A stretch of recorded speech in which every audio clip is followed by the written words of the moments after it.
सदर ट्रंप के अमेरिका में मुस्तकिल सकूनत फराहम करने के प्रोग्राम पर 60 रोज़ की पाबंदी के बारे में मज़ीद तफसीलात सामने आई हैं। हम चाहते हैं कि अमरीकियों को रोजगार मिले, हेल्थ केयर मिले और पहले हम अपने शहरियों की देखभाल करना चाहते हैं और ये करना होगा। ये बहुत सख्त हुक्मनामा है जो 60 रोज के लिए है। इन 60 रोज के इख्तिताम पर या दौरान शायद इसमें इजाफा करूं या ना, हो सकता है मैं इसे तब्दील कर दूं। सदारती हुक्मनामे से ग्रीन कार्ड के कुछ दरख्वास्त दहिंदगान पर असर पड़ेगा जो अमेरिका से बाहर हैं, मगर इसका इतलाक उन अफराद पर नहीं होगा जो पहले से मुल्क में मौजूद हैं। अमरीकी शहरियों के शरीक हयात और बच्चों, फौजियों के ख़ानदानों, सरमायाकारों, आर्जी तौर पर अमरीका आकर फार्म्स में काम करने वालों, गेस्ट वर्कर्स और मुल्क से बाहर मौजूद ग्रीन कार्ड होल्डर्स इस हुक्म से मुस्तस्ना होंगे।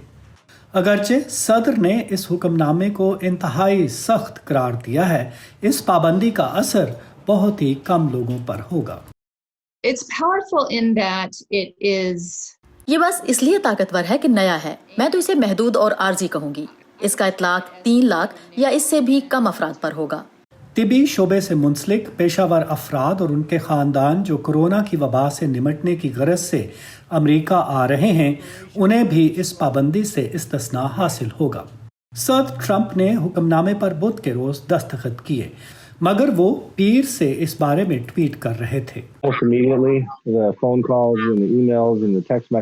फौरी तौर पर हमें अपने मुख्तलिफ तरह के मौक्किलों से फ़ोन कॉल्स और पैगामात मौसूल होने शुरू हो गए। इनमें से ऐसे अफराद भी थे जो अमेरिका के अंदर ग्रीन कार्ड के हसूल के अमल से गुजर रहे हैं या बैरून मुल्क फंस गए हैं या इंटरव्यू का इंतज़ार कर रहे हैं। यहाँ तक कि ग्रीन कार्ड होल्डर्स जो अमरीकी शहरियत के ख्वाहां हैं, वो भी परेशान हैं कि कहीं वो तो मुतासिर नहीं होंगे।